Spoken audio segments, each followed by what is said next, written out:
Hello everyone, welcome back to Smart Classes YouTube channel. সকলোকে পুনৰবাৰ স্বাগতম জনাইছো Smart Classes YouTube channel লৈ। আজিৰ এই ভিডিঅ'টিত আমি আপোনালোকৰ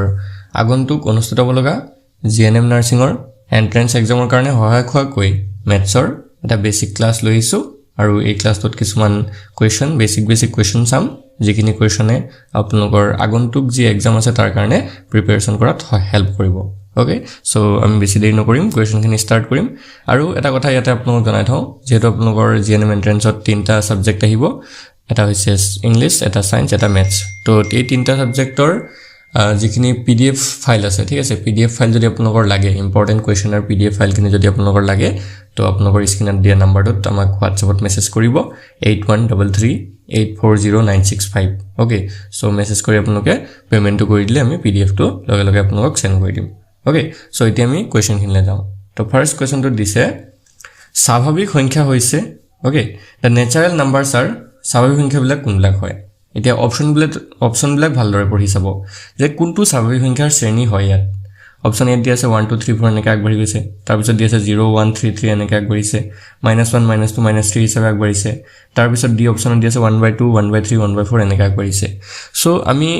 যিখিনি ন্যাচাৰাল নাম্বাৰস হয় বা স্বাভাৱিক সংখ্যা হয় হেখিনি জানিব লাগিব। ওকে সো ইয়াৰে যেটো কাৰেক্ট আনসাৰ হৈছে অপচন এ 1 2 3 4 5 এনেকৈ আগবাঢ়ি গৈ থাকিব কলৈকে গৈ থাকিব অসীমলৈকে আগবাঢ়ি গৈ থাকিব ইনফাইনাইট নাম্বাৰছলৈকে। ওকে সো আমি যদি চাও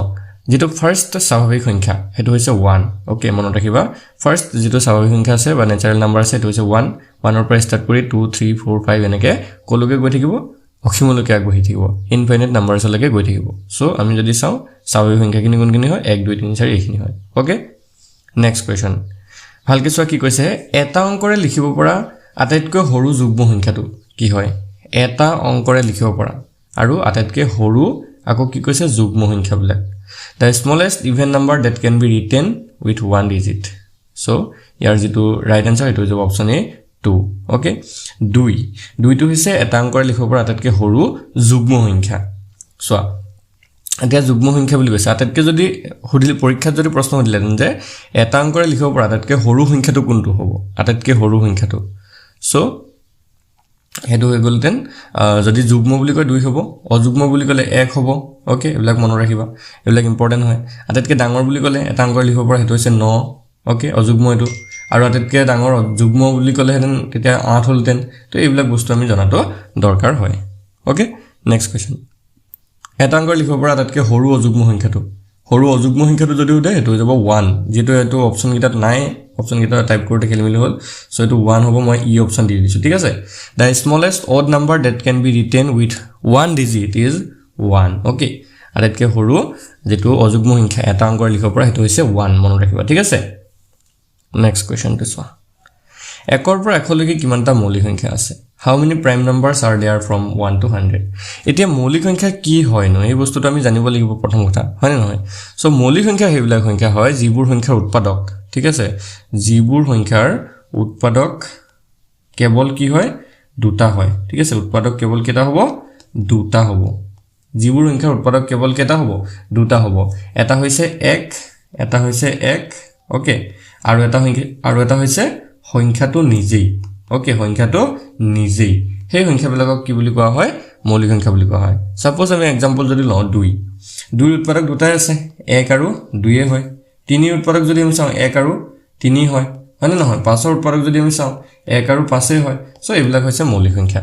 এতিয়া আমি যদি চাওঁ ফাৰ্স্ট স্টাৰ্টিং মৌলিক সংখ্যা কৰ পৰা হয় তো প্ৰথম মৌলিক সংখ্যাটো হৈছে 2 যদি পৰীক্ষাত প্ৰশ্ন আহে যে আটাইতকৈ সৰু মৌলিক সংখ্যাটো কি 2 তাৰ পিছত 3 তাৰ পিছতে 5 এনেকৈ আগবাঢ়ি গৈ থাকে তো একৰ পৰা এখলৈকে আমাক সুধিছে তো ইনফাইনাইট নাম্বাৰলৈকে আগবাঢ়ি থাকে দেই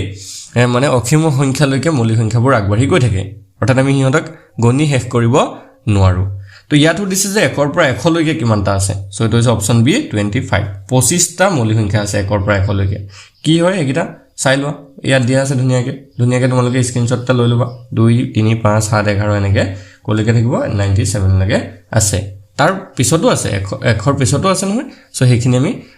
নেক্সট তোমালোকে চাই লবা বা ইমান পৰীক্ষাত নাহে হেখিনি তাৰ পৰা কিন্তু একৰ পৰা এখলৈকে আমি জানি থোৱাটো ভাল ঠিক আছে। নেক্সট কোৱেশ্চনটো চোৱা প্ৰতিটো স্বাভাৱিক সংখ্যা পূৰ্ণ সংখ্যা কি হয় চোৱা every natural number is an whole number এই যেটো উক্তি দিছে তো হয় নে নহয় নে হবও পাৰে নহবও পাৰে সো প্ৰতিটো স্বাভাৱিক সংখ্যা পূৰ্ণ সংখ্যা এটা স্বাভাৱিক সংখ্যা কোনবিলাক 1 2 3 4 এনেকৈ আগবাঢ়ি গৈ থাকে ওকে আৰু পূৰ্ণ সংখ্যা কোনকিটা পূৰ্ণ সংখ্যা ষ্টাৰ্ট হয় 0 ৰ পৰা 0 1 2 3 এনেকৈ আগবাঢ়ি গৈ থাকে ওকে সো আমি যদি চাও স্বাভাৱিক সংখ্যাখিনি কোনখিনি 1 2 3 4 5 মানে এনেকৈ আগবাঢ়ি যাব আৰু পূৰ্ণ সংখ্যাখিনি কোনখিনি 0 ৰ পৰা 1 2 3 এনেকৈ আগবাঢ়ি থাকিব সো সুধিছে প্ৰতিটো স্বাভাৱিক সংখ্যা পূৰ্ণ সংখ্যা হয় না চোৱাচোন প্ৰতিটো স্বাভাৱিক সংখ্যা পূৰ্ণ সংখ্যাৰ ভিতৰত আছে সো এটো হৈ যাব হয় অপচন এ টো হ'ব কাৰেক্ট আনসাৰ কিন্তু পৰীক্ষাত যদি তোমালোকৰ প্ৰশ্ন এনেকৈ আহিলেন যে প্ৰতিটো পূৰ্ণ সংখ্যা স্বাভাৱিক সংখ্যা হয় নেকি তেতিয়া হলতে নহয় কেলে কাৰণ চোৱা এই 0 টো এটা পূৰ্ণ সংখ্যা হয় 0 জানো স্বাভাৱিক সংখ্যাৰ শ্ৰেণীত আছে নাই সো প্ৰতিটো পূৰ্ণ সংখ্যা যদি স্বাভাৱিক সংখ্যা বুলি ক'লেহেঁতেন তেতিয়া আমাৰ এই ষ্টেটমেন্টটো ভুল হ'লহেঁতেন ওকে বুজি পাইছা নেক্সট যুগ্ম সংখ্যাৰ যোগফল সদায় কি হয় the sum of even number is always যুগ্ম হয় নে অযুগ্ম হয় নে যুগ্ম হ'ব পাৰে বা এটাও নহয় সো দুটা যুগ্ম সংখ্যা যদি আমি যোগ কৰি দিওঁ সাপোজ 2 আৰু 4 2 আৰু 4 যোগ কৰিলে কিমান হ'ব 6 হ'ব 6 টো কি হয় যুগ্মই হয় আৰু এটা एग्जांपल যদি আমি চাওঁ ধৰা 8 আছে আৰু 10 আছে 8 10 দুইটাই যুগ্ম এটা যোগ কৰিলে 18 পাইছো এটো এটা যুগ্ম মানে আমি পাইছো যে যিমান বিলাক যুগ্ম সংখ্যা আছে হটক যোগ কৰিলে আকৌ যুগ্ম সংখ্যাই ওলাব অপচন এটো হ'ব ৰাইট আনসাৰ ওকে তুমি তিনটা যুগ্ম সংখ্যা যোগ কৰিছাচোন বলে 2 যোগ কৰিছা 4 যোগ কৰিছা আৰু 6 যোগ কৰিছা 2 এ 4 এ হৈ গলগে 6 6 এ 12 এটো যুগ্মই পাইছো হয়নে পাঁচটা যোগ কৰিছাচোন এবাৰ আমি বলে 2 যোগ 6 যোগ 10 যোগ 12 যোগ 14 হয়নে গুটেকিটা যুগ্ম সংখ্যা হয় তো 2 এ 4 হৈ গলগে 8 8 এ 18 18 এ 20 এ হৈ যাবগে সৰি 18 এ 12 হ'বগে 30 30 এ 14 হৈ যাব কিমান 44 44 হলনে 44 টো এটা কি হয় যুগ্ম সংখ্যাই হয় তো আমি যিমানে যুগ্ম সংখ্যা যোগ নকৰো কিয় ইহতৰ যেটো যোগফল ওলাব হেতু যুগ্ম সংখ্যাই হ'ব ঠিক আছে নেক্সট কোৱেশ্চন দুটা ক্ৰমিক অখণ্ড সংখ্যাৰ পূৰণফলটো সদায় বিভাজ্য হয় the product of two consecutive integers is always divisible এটা কিহেৰে মানে বিভাজ্য হয় কিহেৰে হৰণ যায় 2 এৰে নে 5 এৰে নে 3 এৰে নে 7 এৰে কি কৈছে প্ৰথমতে হেতু বুজি লোৱা দুটা ক্ৰমিক অখণ্ড সংখ্যা মানে কি ধৰা 1 যদি হয় তাৰ পিছৰটো 2 এটা যদি 4 হৈছে তাৰ পিছৰটো কি হ'ব সাপোজ 1 সেকেন্ড দেই এটা যদি 4 হয় তেতিয়া হেতু পিছৰটো 5 এটা যদি বোলে 6 হয় তে পিছৰটো 7 তো এই যে দুটা ক্ৰমিক সংখ্যাৰ পূৰণফল চোৱাচোন পূৰণফল কৰাচোন তো 1 আৰু 2 পূৰণ কৰিলে কিমান হ'ব 1 আৰু 2 পূৰণ কৰিলে 2 এ হ'ব এফাল 4 আৰু 5 পূৰণ কৰিলে কিমান হ'ব 4 5 গুণ 20 হ'ব এফাল যদি তুমি 6 আৰু 7 পূৰণ কৰি দিয়া 6 7 গুণ কিমান 42 হ'ব ওকে তো আমি যদি 2 চাও 2 এৰে হৰণ যাব 20ক যদি চাও এটো 2 এৰে হৰণ যাব 42ক যদি চাও এটো 2 এৰে হৰণ যাব অৰ্থাৎ দুটা ক্ৰমিক অখণ্ড সংখ্যা যদি আমি পূৰণ কৰি দিও তেতিয়া হলে সেই সংখ্যাটো 2 এৰে হৰণ যাব okay option A is the right answer option A টো শুদ্ধ হ'ব 2 এৰে হৰণ যাব বাকি বেলেগ সংখ্যাৰে হৰণ না যায় তুমি যদি চোৱা 20 আৰু 42 দুই বাহিৰে বেলেগ কেটা যাব কিন্তু এই যে 1 আৰু 2 পূৰণ কৰোতে তো 2 ওলাইছে তেতিয়া তো 2ক আৰু তো বেলেগ সংখ্যাৰ হৰণ না যায় 1 আৰু 2 বাহিৰে আৰু 1 তো হবই নোৱাৰে কাৰণ 1 তো সকলো সংখ্যাকে হৰণ যায় এভৰি যিমান সংখ্যা আছে পৃথিৱীত যিমানবোৰ সংখ্যা আছে সকলো সংখ্যাকে 1 এৰে হৰণ যায় সো আমি 1 টো ধৰিব নোৱাৰো তাৰ বাহিৰে কি হ'ব 2 এৰে হৰণ যাব ওকে বুজি পাইছা দুটা ক্ৰমিক অখণ্ড সংখ্যা যদি আমি পূৰণ কৰো সেই পূৰণফলটো সদায় 2 এৰে হৰণ যাব ওকে নেক্সট তিনিটা ক্ৰমিক অখণ্ড সংখ্যা যদি আমি পূৰণ কৰো তেতিয়া সেই পূৰণফলটো কিহেৰে হৰণ যাব চোৱা the product of three consecutive integers is always divisible by so তিনটা সংখ্যা যদি আমি পূৰণ কৰো এবাৰ 1 পূৰণ 2 পূৰণ 3 দেই ক্ৰমিক হ'ব লাগিব এবাৰ যদি আমি 5 লওঁ 5 পূৰণ 6 পূৰণ 7 ঠিক আছে এনেকৈ হ'ব তো আমি যদি পূৰণ কৰো 1 2 গুণ 2 2 3 গুণ 6 ঠিক আছে 1 2 গুণ 2 2 3 গুণ 6 5 6 গুণ 30 30 7 পূৰণ কৰিলে কিমান হ'ব 5 6 গুণ 30 30 আৰু 7 পূৰণ কৰিলে 30 আৰু 7 পূৰণ কৰিলে 7 নে 210 ঠিক আছে এটো 210 ওলাব এতিয়া চোৱাচোন সো এটা কথা যে আমি যদি চাও এই 1 পূৰণ 2 পূৰণ 3 এটোক 6 এৰে হৰণ যাব মানে 6 ওলাইছে পূৰণফলটো তো 6 টো 6 এৰে হৰণ যাব হয় নহয় 2 এৰে 2 ইয়াতো অপচনত 5 আছে 6 আছে আৰু 7 আছে তো 5 6 টো 6 এৰে হৰণ যাব 7 এৰে হৰণ না যায় 210 টুকু চোৱাচোন 6 এৰে হৰণ যায় না যায় 210 টুক যদি আমি চাও 6 এৰে হৰণ যায় না যায় তো 6 3 গুণ 18 নামি আহিলে 18 19 20 21 30 6 5 গুণ 30 ওকে গৈছে 6 এৰে হৰণ মানে আমি গম পাইছো যে তেতিয়া কিহেৰে হৰণ যাব তিনিটা ক্ৰমিক অখণ্ড সংখ্যাৰ পূৰণফলটো 6 ৰে অপচন বি টো হ'ব শুদ্ধ উত্তৰ ওকে অপচন বি টো হ'ব কাৰেক্ট আনসাৰ ঠিক আছে নেক্সট কোৱেশ্চনটোলৈ যদি আমি যাওঁ এটা অংকযুক্ত মৌলিক সংখ্যা কি হয় ঠিক আছে এটা মানে সুধিছে আমাক যে এটা অংকযুক্ত মৌলিক সংখ্যা কেইটা আছে মানে numbers of what is the number of one digit prime numbers মানে এটা অংকযুক্ত মৌলিক সংখ্যা আমি যদি চাওঁ তোমালোকক মই দেখুৱাই দিছো যে মৌলিক সংখ্যাখিনি যে আমি কৰিছিলো ওকে ক'ত আছিল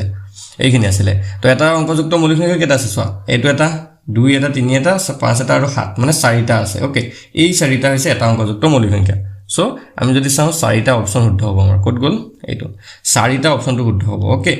2 3 5 আৰু 7 এইকেইটা হৈছে এটা অংকযুক্ত মৌলিক সংখ্যা ঠিক আছে বুজি পাইছা নেক্সট কোৱেশ্চনটোলৈ যাওঁ প্ৰথম 5টা স্বাভাৱিক যুগ্ম সংখ্যাৰে বিভাজ্য হোৱা আটাইতকৈ সৰু সংখ্যাটো কি হ'ব কি কৈছে ভালকে চোৱা the smallest number divisible by the first 5 natural even number is 5টা স্বাভাৱিক যুগ্ম সংখ্যা বুলি কৈছে প্ৰথম 5টা স্বাভাৱিক যুগ্ম সংখ্যা কোনকেইটা হ'ব 2 4 6 8 10 ওকে 2 4 6 8 10 1 2 3 4 5 এই যুগ্ম সংখ্যাকেইটাৰে বিভাজ্য হোৱা আটাইতকৈ সৰু সংখ্যাটো সুধিছে এতিয়া চোৱা এক প্ৰশ্নত পৰীক্ষাত আহিব পাৰে যে এনে ধৰণৰ প্ৰশ্ন আহিব পাৰে যে আমুকগিটা নম্বৰে হৰণ যোৱা আটাইতকৈ সৰু সংখ্যাটো বা এইগিটা সংখ্যাৰে হৰণ যোৱা আটাইতকৈ সৰু নম্বৰটো তেতিয়া কি কৰিবা এই যে আমি সংখ্যাকেইটা পাইছো 2 4 6 8 10 এইগিটাৰ এলসিএম উলিয়াই লবা ঠিক আছে এলসিএম মানে লসাগু উলিয়াই লবা সো 2 4 6 8 10 যদি লসাগু উলিয়াবলৈ যাওঁ গোটেইগিটা সংখ্যাকে 2 ৰে হৰণ যাব 2 ৰে কাটি দিছো 2 গুণ 2 2 2 গুণ 4 2 3 গুণ 6 2 4 গুণ 8 2 5 গুণ 10 ঠিক আছে আকৌ যদি 2 ৰে হৰণ কৰো এফালে 2 গুণ 2 3 নামি আহিলে 2 গুণ 4 5 নামি আহিলে ঠিক আছে এতিয়া অকল পূৰণ কৰিলে হৈ গ'ল এটো 2 এটো 2 3 2 আৰু 5 এইটা পূৰণ কৰি দিয়া 2 গুণ 4 4 গুণ 12 2 গুণ 24 24 5 পূৰণ কৰি দিয়া 24 আৰু 5 পূৰণ কৰিলে কিমান হ'ব 120 ঠিক আছে 120 হ'ব আমাৰ শুদ্ধ উত্তৰ 1 সেকেন্ড 120 হয় না নহয় ভালকে চোৱাচোন 2 4 6 8 আৰু 10 ঠিক আছে ভালকে চোৱা 2 গুণ 4 4 গুণ 12 2 গুণ 24 24 আৰু 5 পূৰণ কৰিলে কিমান হ'ব 120 তো আমাৰ 120 টো হ'বগে শুদ্ধ উত্তৰ অপচন বি ঠিক আছে 120 টো হ'ব শুদ্ধ উত্তৰ এটা তোমালোকে লসাগু উলিয়াবলৈ জানিবা চাগে লসাগু উলিয়াবলৈ পাৰিবা না পাৰিবা ঠিক আছে নেক্সট কোৱেশ্চনটো চোৱা 60% অফ ভগ্নাংশত প্ৰকাশ কৰিলে কিমান হ'ব এক্সপ্ৰেছিং 60% এজ এ ফ্ৰেকশন গিভেন এটা চোৱা আমি কোনো এটা শতাংশক যেতিয়া ভগ্নাংশত নিও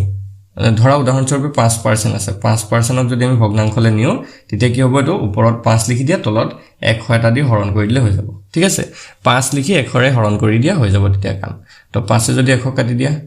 5 বিসং 100 মানে 1/20 হ'ব তো ভগ্নাংশলৈ নিলে কি হ'ব 1/20 তো তেনেদৰে আমি যদি 60% ক লৈ যাওঁ তো 60% ক নিলে কি হ'ব 60% ক নিলে হ'বগে ওপৰত আমি লিখি দিম 60 তলত 100 এটা দি হৰণ কৰি দিম তে 0 এটা কাটিলো 2 যদি 6 কাটো 3 বাৰ যাব 10 কাটিলে 5 বাৰ যাব 3/5 হ'ব আমাৰ শুদ্ধ উত্তৰ 3/5 অপচন সি টো হৈ যাবগে কাৰেক্ট আনসাৰ ঠিক আছে অপচন সি টো হৈ যাবগে কাৰেক্ট আনসাৰ বুজি পাইছা সকলো এতিয়া নেক্সট কোৱেশ্চনটো চোৱা এটা সংখ্যাৰ 5% যিমান 500 টকাৰ 12% ও হিমান তেন্তে সংখ্যাটো কি হ'ব if 5% of a number is equal to 12% of raised 500 then the number is এতিয়া এনে ধৰণৰ প্ৰশ্ন আমি ধৰি লৈছো নাম্বাৰটো x যেতিয়া কিবা এটা উলিয়াব দিয়ে তেতিয়া ধৰি লবা সেই সংখ্যাটো x বা সেই নাম্বাৰটো x ঠিক আছে কেতিয়াবা বয়স উলিয়াব দিব পাৰে তো আমি x বুলি ধৰি লম তো আমাক কি কৈছে যে এটা সংখ্যাৰ 5% যিমান মানে x ৰ 5% যিমান x ৰ 5% টো 500 টকাৰ 12% ৰ হৈতে সমান তেতিয়া 500 টকাৰ 500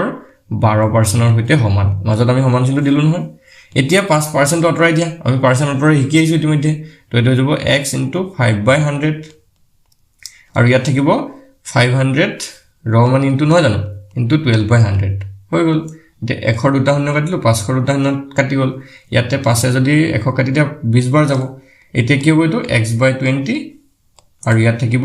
5 12 60 ঠিক আছে এতিয়া 20 টো ইফালে লৈ যাব পূৰণ হৈ যাব তো x ইকুৱেল কিমান হ'ব 60 * 20 60 * 20 কৰিলে কিমান হ'ব 6 * 12 আৰু দুটা শূন্য 1200 তো সেই সংখ্যাটো হ'ব আমাৰ 1200 ওকে অপচন বি টো হ'ব শুদ্ধ উত্তৰ ওকে অপচন বি টো হৈ যাবগে কাৰেক্ট আনসাৰ এতিয়া বুজি পাইছা সকলোৱে